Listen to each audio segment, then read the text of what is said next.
Саламатсыздар балдар? Саламатсыз. Анда бізде сабақты баштайлы. Абдрасулова Аида. Мен. Абдуллаева Айназик. Жоқ. Абдрасулова Димасия. Мен. Абдрахманова Айсулу. Жоқ. Казибекова Асель. Жоқ. Замирбек кызы Айзада. Мен. Имарбек кызы Латифа. Мен. Исмаилова Пердилек. Кердибекова Самара. Мен. Рұқсат десе. Рұқсат. Асел келди, бир чоң кананы майлады, кабак тыйгон капалыкты айдады. Ушул адам ушул аппак халатчандар бул дүйнөнүн үстүндөгү каймагы. Анда эмесе өзүбүзгө бир сыймыктануу менен кол чаап койсок, кийип адам өмүрүнө менен күрөшүү ар бир адамга буйруй бербейт, Отур Асел. Анда эмесе түгөн тема боюнча кайсыл теманы өттүгүлө? Тамак сиңирүү системасын жаш балдардагы анатомия физиология өзгөчөлүктөр. Үй тапшырма боюнча ким эмне жасап келди? Кандай тапшырма бердиң эле?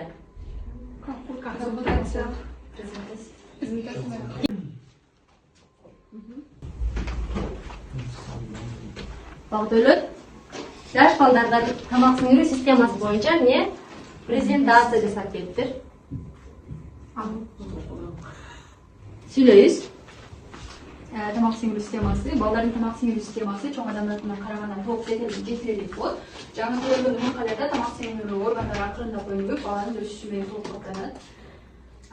Бул система негизинен ооскондой кызыл өңгө, чечеги, жоон ичеги, ички ичеги жана ошондой эле боор, уйку бези, өт башчыкчалардан турат. Балдардын организминин өзгөчөлүгү, ферменттердин активдүүлүгү толук жетилип болгондуктан тамак сиңирүү процесси акырындап жакшырган. Андан кийин кызыл өңгөч төрөлгөндө толук каптырылат. Жаңы төрөлгөн балдардын кызыл өңгөчүнө кире бериши 3 жана 4 мойын омурткаларынын өсүшүндө жайгашат. 12 жашка келгенде 6 жана 7 омурткалардын деңгээлинде болот. Кызыл өңгөч бул воронкасымал формада болуп, анын узундугу баланын жашына жараша чоңойот. Андан кийин ашказан, бул балдардын ашказаны төрөлгөндө кичине көлөмдө болот, жаңы төрөлгөн балдардын ашказанынын сыйымдуулугу болжол менен 30-35 грамм өсөт. Бир жыл ичинде ашказан бат чоңойот жана анын көлөмү бир нече эсеге көбөйөт.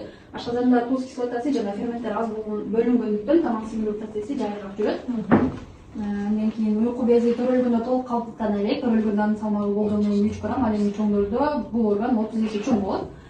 Бул без алгачкы 3 жыл ичинде жана жыныстык жетилүү мезгилинде эң тез өсөт. Эрте жашта бездин бети жылмакай болот дагы, бирок 10-12 жашка чейин бөлүкчөлөрдүн чек аралары айырмаланып, түйүндү бөлүп калат. Жаңы төрөлгөн балдарда уйку безинин башы эң жакшы өнүккөн болуп эсептелинет. Андан соң боор бул жаңы төрөлгөн балдардын эң чоң органдарынын бири болуп эсептелинет. Ал курсак көмдөйүнүн 1/3 бөлүгүн, 1/2 бөлүгүн ээлейт дагы. Боордун массасы дене массасынын 4,5%-ин түзөт. Жаңы төрөлгөн баланын боорунда суу көп жана белок, май, глюкоза аз болот. Боордун ферменттердин системасы толук өнүккөндүктөн анын функциялары жаш өткөн сайын жакшырат. 8 жашка чейин боордун түзүлүшү чоң адамдарга окшош болуп калат. Андан соң өт башчыкчасы, жаңы төрөлгөн балдардын өт башчыкчасы боор тарабынан жашырылган, анын формасы ийнесимал болуп, узундугу болжол менен 3 см түзөт. Өттүн курамында холестерин аз, өт кислоталары аз, туздар көп, суу, мультин жана пигменттер көп болот. Жаш өткөн сайын өттүн курамы чоңдуктун көрсөткүчтөрүнө жакындай. Андан соң ички ичеги бул тамак сиңирүүнү жана азык заттарды сиңирүүнүн негизги органы болуп эсептелинет. Бул жерде витаминдер, минералдар, белоктор, майлар, көмүр суулар сиңет. Ички ичегинин проксималдык бөлүктөрү аз заттарды сиңирүүнүн негизги орду болуп саналат. Ошондой эле ички ичеги резервдик симулдумас катары кызмат. Ичеги ар кандай курактагы балдардын жоон ичегинин узундугу көбүнчө баланын денесинин узундугуна барабар болот. Жоон ичеги төмөнкү функцияларды аткарат. Сууну сиңирүү, пайдалуу бактериялардын жашоосунун түзүлүшү, 3-4 жашка чейин жоон ичегинин түзүлүшү бул чоңдордун ичегисине окшош болот. Жыйынтыкта бул балдардын тамак сиңирүү системасы жаш балга жараша акырындап өнүгөт. Жаңы төрөлгөн балдардын көпчүлүк органдары толук жетиле элек болот. Балдардын туура тамактануусу жана кам көрүү алардын тамак сиңирүү системасынын нормалдуу өнүгүшүнө чоң таасир берет. Azamatsın. Bakdölet. Bakdölet kontrola bardı. Tamақ сіңіру системасы бойынша қандай сұрақтар бар? Жоқ па? Шыман диватқа келіңдер? Раз, доскаға.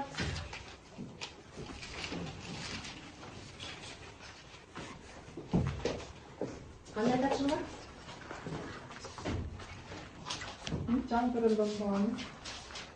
Ооба же жоқ деген тапшырма буга чейин атканбыз, а? Жан төрөлгөн баланын ооз көңдөйү салыштырмалуу кичинекей. Браво. Ымыркайлардын тили кичинекей болот. Жоқ. Туура. Жан төрөлгөндө шилекей бездери толук активдүү иштейт. Жоқ. Толук активдүү иштейби? Качан иштеп баштайт? 4-5 айлыктарында жакшы активдүү иштеп баштайт. Ашказан жан төрөлгөндө горизонталдуу жайгашат. Ооба, жокпу? Ошондуктан алар бат эле эмне кылат? Суу ичет. Бешинчи суроо. Жүрөк сфинктери жакшы өнүккөн. Кардиалдык сфинктер жөнүндө айтып атат. Жок. Жакшы өнүкпөгөндүктөн бала эмне кылат? Кусуп коюп атат. Пилорикалык. Ашказан ширесинин кычкылдуулугу жогору болот. Жок. Туура.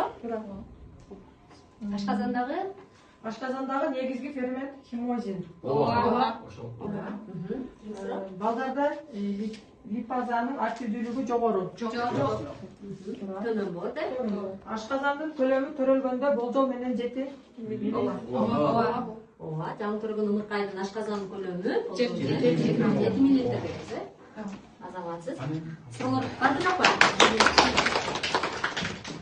Кийинки тапшырманы Матисакова Аида Кахут жасап келиптир.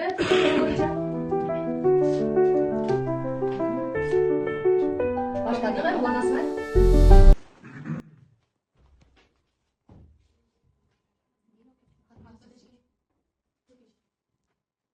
Болуп эсептелет. Ообабы же жокпу? Ооба да? Миндалиналар иммундук системага катышпайт. Наоборот, катышат. Жалган суроо экен,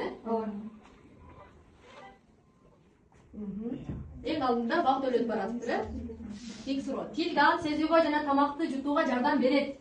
Ооба. Туура түзүлгөн суроо экен. Эхсанжан. Шилекей бездери шилекей бөлүп чыгарат. Ооба. Туткунчак дем алуу жана тамак сиңирүү системаларына тиешелүү. Ооба. Кызыл өгөч тамакты ашказанга өткөрөт. Ооба.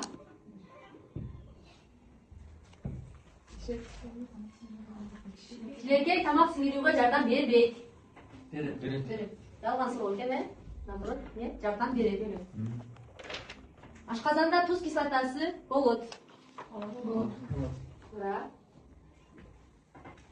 Педиатр дегенби. Кызыл өгөчтө тамак сиңирүү жүрбөйт. Жүрөт. Тамак сиңирүү жүрбөйт, ал жана өткөрүп берүү. Пурме сизип калыптыр, Иштердин негизги кызматы тамакты жутуу. Жок. Ашказан тамакты убактылуу сактайт жана иштетет. Ооба. Тилде даам сезүү рецепторлору жок.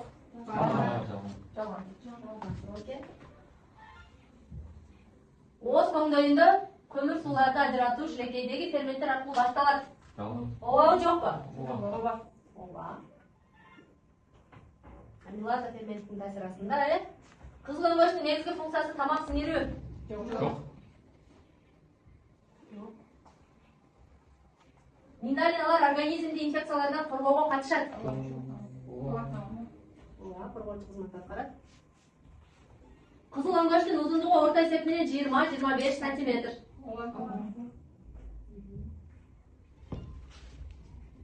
Тил тамак сиңирүү системасына катышпайт. Шилекейде амилаза ферменти болот.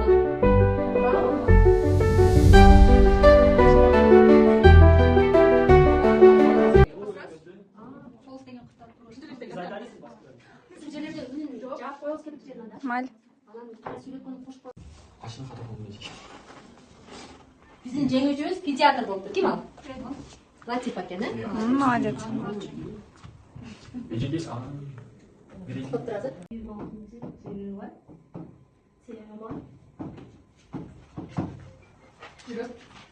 Анда эсе бүгүнкү темага өтсөк, бул кайсы орган? Жүрөк. Жүрөк, э? Жүрөктү неге салыштырсак болот? Адамдын ушунга Уштумуна дагы. Мисалы, машинада. моторго. Машина моторсуз иштебегенде эле жүрөк биздин организмибиздин мотору экен, э? Жүрөгү жок. Жүрөк неге сумсар каткач, кандай кызмат атат? Не кылат? Атарат. Анда эмесе биздин бүгүнкү темабыз кандай болуп калат? Жүрөк. Жаш балдардагы жаш балдардагы жүрөк кан тамыр системасынын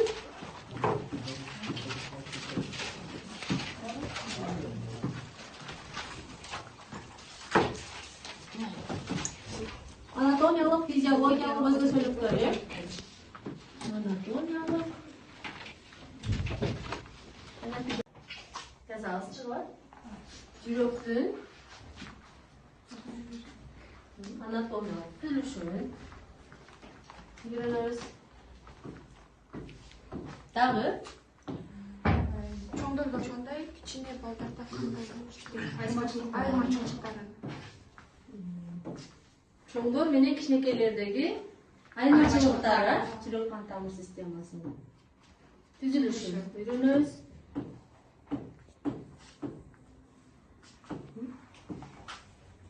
Латифа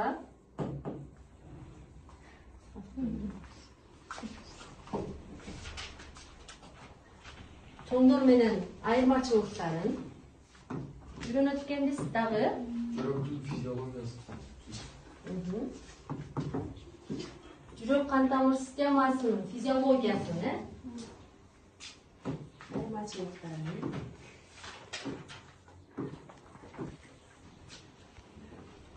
Негизи функция кана айланып, сосын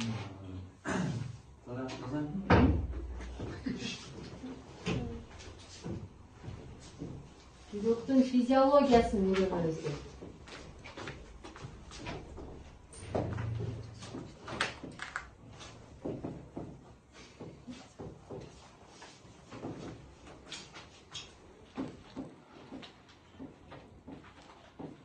Дагы кандай максат койсок болот бүгүнкү теманы өтүш?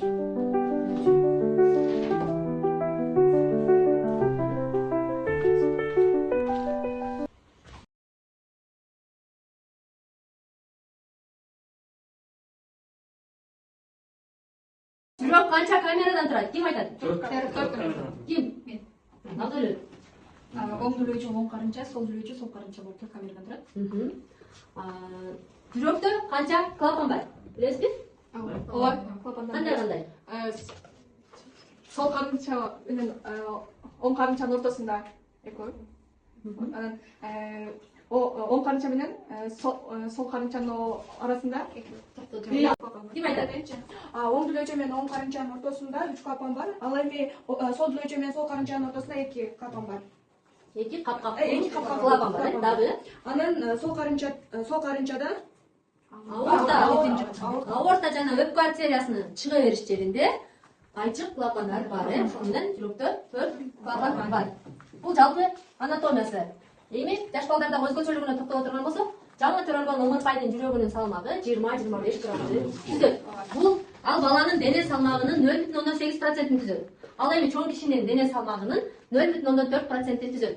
Ошондо 50 килограмм чыккан адамдын салмагын 0,4%-ин көбөйткөнүздө бир 300 граммдай жүрөктүн массасына туура келет. Ар бирибиздин муштумуздай деп айтылат, массасы. Дагы өзгөчөлүктөрүнө токтоло турган болсок, аларда оң жана сол карынчанын булчуң катмары бирдей эле калыңдыкта болот да. Чоң кишиники билесиңер, сол карынчанын булчуң катмары жоонураак болот да. Себеби ал жактан аорта чыгат дагы эң жогорку кан басымы ошол жерде болгондуктан, күч келгендиктен физикалык жактан жоон болуш керек да. Канча булчуң жоон болсо ошончолук жыйрылып көп кандай не болот? Жыйрылышы. Шалдайышы же, жайышы. Мисалы, эки оң жана сол дүлөөчө систола болгондо эмне болот? Жыйрылган. Сол дүлөөчөдөгү кан оң карынчага куйулат да, оң жана сол карынчанын систоласында не болот? Бул жерден Сол карынчага куйулган кан аортага не болот?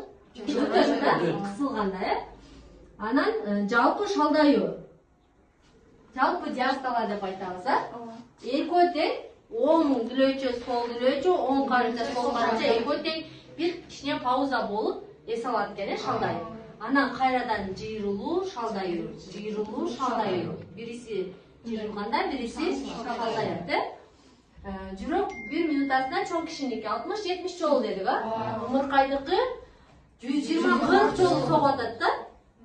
Ошондо 1 минуттан ичинде бизге 5 литр канды не болот? Өткөрүп айланып атат да. Ымыркайларда, жаңы көргөн ымыркайлар. 1-12 секунданын ичинде эле ошол канды бир айланып курга жеткирип кетип коет да органдарга. Чоң кишинеки 22 секунданын ичинде бир жолу жалпы денебизде айланып келип коет экен да. Аларда ошончолук айлaganda кандайдыр бир басым пайда болот да көкүрөк клеткадан жабылат. Анатомиялык жактан тутумдаштыргыч ткандар, булчуңдар менен толук жабылышы 5-6 айында болот да баланын. Жаш өткөн сайын, чоңойгон сайын анан толук түрдө жабылат. Тездиги канчага барат? 120, 140. 140-160га чейин норма дейбиз, 160-тан ашып кетсе кандай аталат? Тахикардия деп аталат. 100дөн дагы төмөндөп кетсе, тахикардия деп атайбыз. Жаңы төрөлгөн ымыркайдын жүрөгүнүн согушунун тездиги 120-140га барабар деп айтабыз. Бул физиологиялык жактан нормалдуу көрүнүш. Анан жаш өткөн сайын бара-бара жүрөктүн согушунун тездиги азайып баштайт. Чоң адамдыкы канчага барабар? 60-тан 90га чейинки аралыкты биз норма деп айтабыз. 60-тан азайып кетсе, брадикардия, 90дан көбөйүп кетсе, тахикардия деп айтабыз. Эми түйүлдүк мезгилде энесинин ичинде ымыркайларда кан айлануу төрөлгөндөн кийинкиге караганда өзгөчөлүгү бар, билебиз. Аларда жүрөктүн ичинде атайын тешиктер болот, Мына эки оң дүлөөчө менен сол дүлөөчөнүн ортосунда атайын ачык абалдык тешик болот, билесиңер. Анан мына жерде аорта менен өпкө артериясынын ортосунда Баталов деген түтүкчө болот, Ал дагы ачык болот. Ошондо биздин чоң адамдын организминде жүрөктүн оң тарабы менен сол тарабындагы кан бири-бири менен не кылбайт? Аралашпайт. Оң тарабында жалаң веноздук кан, сол тарабында артериялык кан агыш керек. Түйүлдүк мезгилде бала энесинен даяр кычкылтекке байытылган канды киндик артериясы аркылуу алат, Ошондуктан аларда аралаш боло берет да. Абалдык тешик аркылуу, Баталов түтүк аркылуу кан өтүп алмаша берет. Бул бала төрөлгөндөн ымыркай катуу чыңырып ыйлап төрөлүп го. Ошондо ошол абалдык тешик не болот? Физиологиялык жабылуусу жүрөт, Кандайдыр бир перепонка менен, жука перепонка менен жабылып калыш керек. Бала төрөлгөндө дайым эле ыйлап төрөлбөй калышы мүмкүн да. Мойнуна 2-3 жолу киндик оролуп калышы мүмкүн. Кычкылтек жетишсиз абалда кыйналып, ар кандай төрөт жаракаттарын алып, айына жетпей, ар кандай себептер менен төрөлүп калса, баягы бала көк-мөк болуп ыйлабай төрөлүп калат. Ал балага биз реанимациялык кызмат көрсөтөбүз, жардам. Бирок ал балада эмне коркунуч болуп калышы мүмкүн? Ошол мен айтып аткан абалдык тешик бүтпөй, физиологиялык тубаса порог тешик деп коебуз, жүрөктүн. Ошол тешик алып кетиши мүмкүн. Бирок бул тешик коркунучтуу эмес.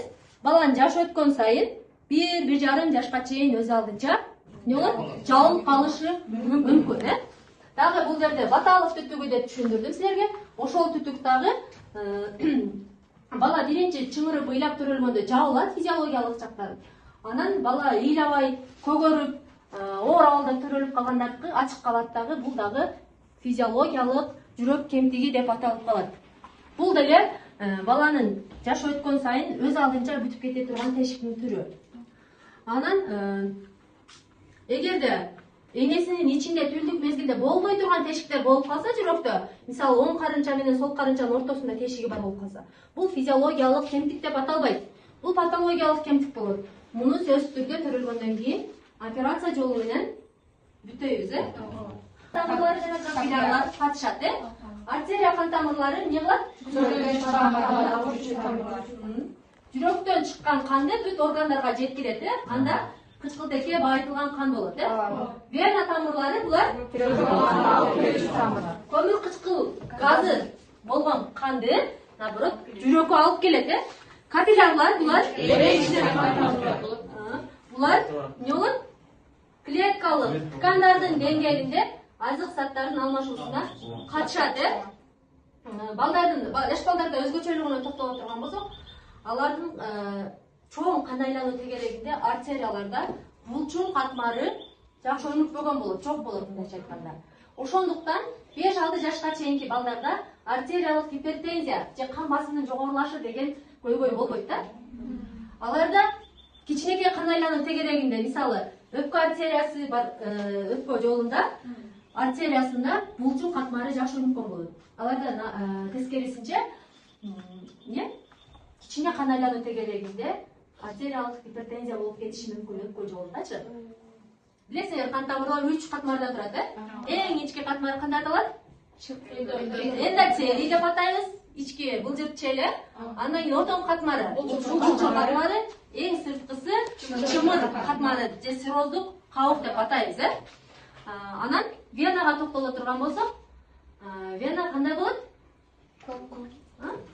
Веноздук кан тамырлар айрыкча буттагы мындай атайын чөнтөкчө сымал эмне? Клапандардан турат, Кандын эң көп бөлүгү буттун венасында болот. 3 топко бөлүнөбүз.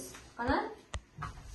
1, 2, 3, 1, 2, 3, 1, 2, 1, 3, 1, 2, 3. Бирлер бир топ болобуз, экилер бир топ болобуз.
Кичине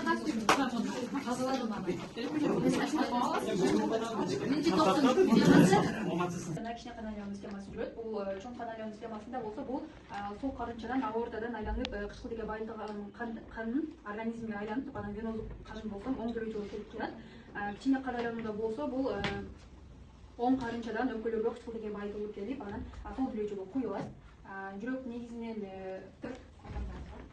бул трикутикалдык, митралдык жана аорталык жана өкпөл клапандар болуп бөлүнөт. Бул кан тамырлар болсо литр кан бөлүнөт. Ал айланат. Жан төрөлгөн балада бул тест болот. Ошо. Анан кийин жүрөк өзү негизинен 2 катмардан турат. Перикард, миокард, миокард, перикард, эндокард. Ача камерасы бар жүрөктүн. Оң жүрөкчө, сол жүрөкчө, сол карынча. Бул топко сурооңуз барбы? Азамат. Экинчи топ чыгабыз. Айсел. Кундуз. Экинчи топ. Кан тамыр системасынын физиологиясы боюнча. Өзгөчөлүктөргө токтолсок, жаш балдарда жүрөк согушу тез болуп, чоңураак караганда жаңы төрөлгөн балада жүрөк согушу минутасы 120-дан 140-ка чейин болот. Ал эми 1 жашка келгенден кийин ал жай төмөндөй баштайт, андан кийин 110-дон 120-га чейин болот. Ал эми кан басымы кан басымы жаш өткөн сайын жогорулай баштайт. Биринчи жаңы төрөлгөн балада жай болсо, эми жаш өткөн сайын кан басымы дагы жогорулай баштайт.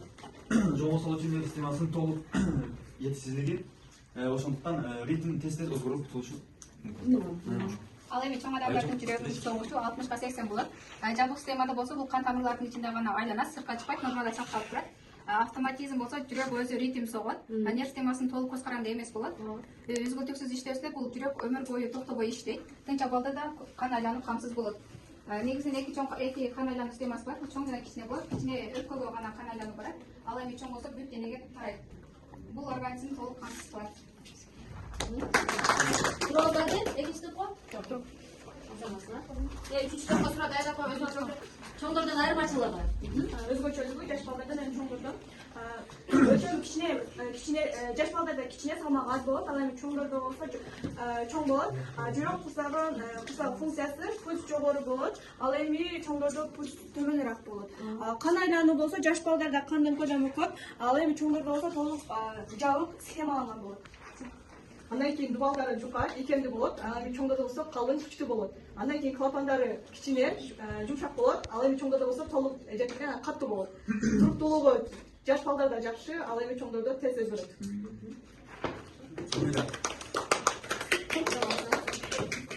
Суроо барбы? Бул топко? Кандай суроо? Жаш балдардын немеси чоңдор менен айырмасы, формасы кандай болот? Жүрөктүн формасынын айырмасы чоңдор менен жаш балдар. Билесизби? Жаш балдарда жүрөктүн формасы горизонталдуу жаш балдарда жүрөктүн формасы биринчи тегерек сымал болот, кийин 6 жашка келгенде чоң адамдардыкыдай сүйрүү болуп өзгөрөт. Ошо? Жаткан абалы горизонталдуу жатат, анан 5 жаштан кийин вертикал абалга келет, э? Азыр 5 минутта. Бүгүнкү теманы бышыктоо үчүн Кюзис приложениясынан эмесинен тест түзүп келгенмин. Мынау QR-код аркылуу скандап киребиз, киргиле. Туура киребиз. Бул кабык сыяктуу эле.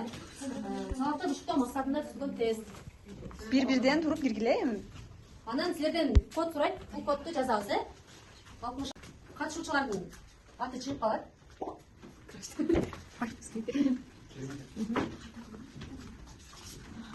Пат-паттан.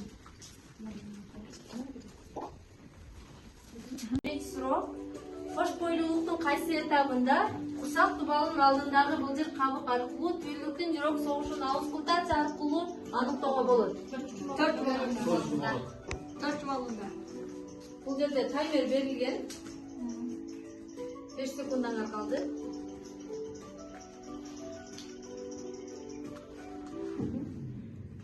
Азаматсыңар 12 катышуучудан 9-у туура жооп берген. Бул жерден кимдин канча деңгээлде жооп бергенин көрсөк да болот. мына Асел, Дамира, Жумайсия, Самара, Сундус булар 4 жумалык эле туура жооп бергендер. Анан 2 студент эмес жооп бериптир.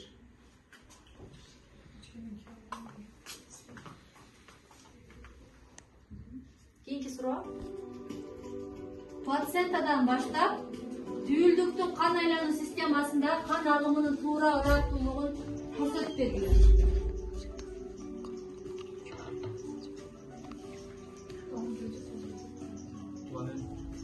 Үлгүрдүкпү?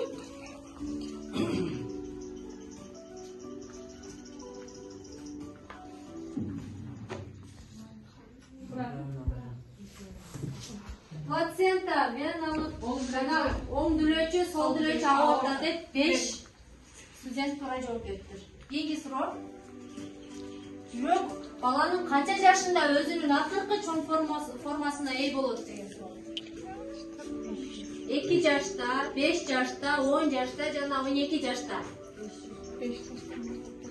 Үлгүрдүкпү?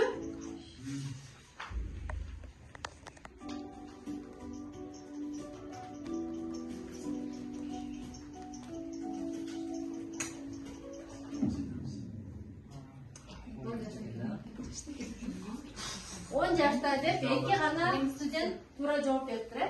Кийинки суроо. Кан айлануу системасындагы капиллярдын негизги функциясы кандай? Кычкылтек менен байытылган канды сизге суроолор чыгып атабы? Ооба. Мына жылдырсаңар толук чыгат.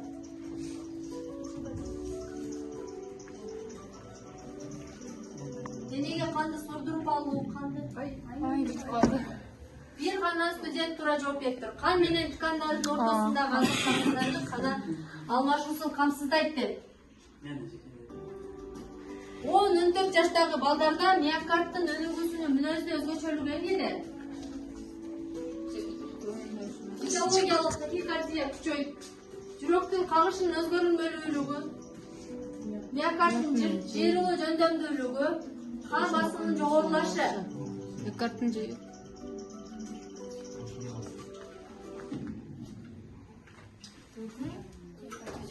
Кийинки суроо. Жаңы төрөлгөн балдардын кан басымынын чоңдорго салыштырмалуу төмөн болушунун негизги себеби эмнеде?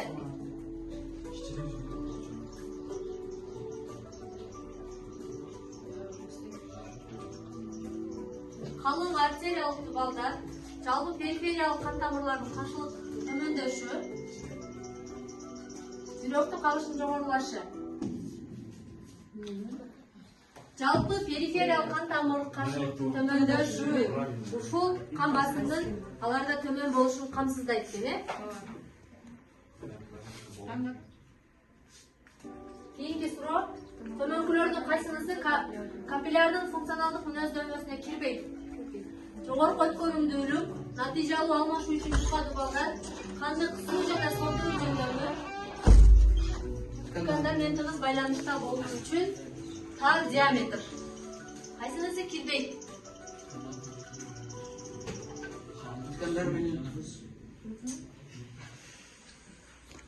Не болот?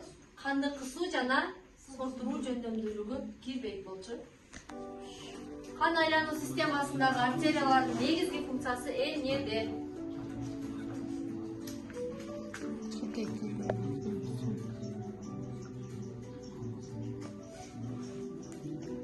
Кан тамырлардын кеңейтүү, кан басымын төмөндөтүү. Кычкылтек менен байытылган канды дененин бардык бөлүктөрүнө ташуу. Туура. Жаңы төрөлгөн омурткайдын жүрөгүнүн нормалдуу ыргагы канча согушун? 120. Бат-баттан жооп беребиз.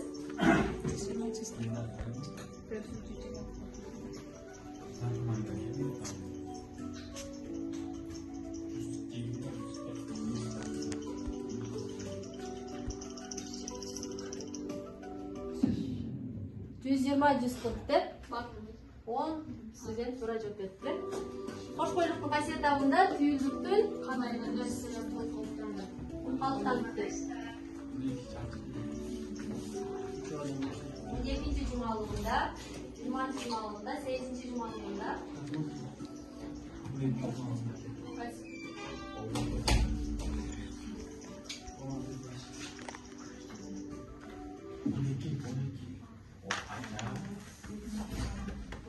Жумалыгында 8 Burkay'ın cirosu sabah kaça var? 20-25.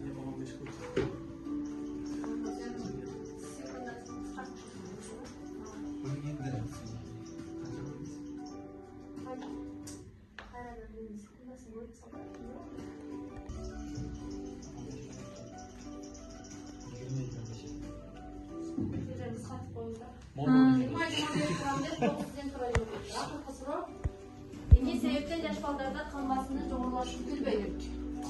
Артериялардын кең болушу, веналарда клапандардын болушу, артерияларда бутун катманын жакшы өнүккөнгүлүгү, бирок жай соктондуктан. Айтып өттүгө сабак учурунда.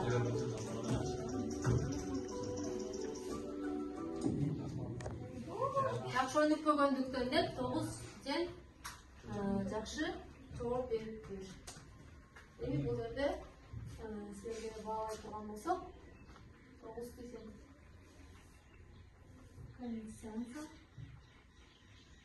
Силердин диаграммага 80% көрсөтүптүр эң жогоркусу. Эң алдында Асель. Асель 8-ине туура жооп бериптир, 3-өөнө туура эмес жооп бериптир, бир суроого жооп бербей калыптыр, Бербей калды. Эң акырында эң аз жооп берген Краш. эч ким жооп бербептир. Муратжан 5-өөнө туура, 6-өөнө туура эмес жооп бериптир. Анда эмесе азаматчылар бүгүнкү сабакка активдүү катышканына ыраазычылык ар бириңерге. Үйгө тапшырманы жазып алабыз, Үйгө тапшырма. Бирок кан тамыр системасынын өзгөчөлүктөрү боюнча биринчи топ видео ролик жасап келебиз. Экинчи топ презентация жасайбыз. Үчүнчү топ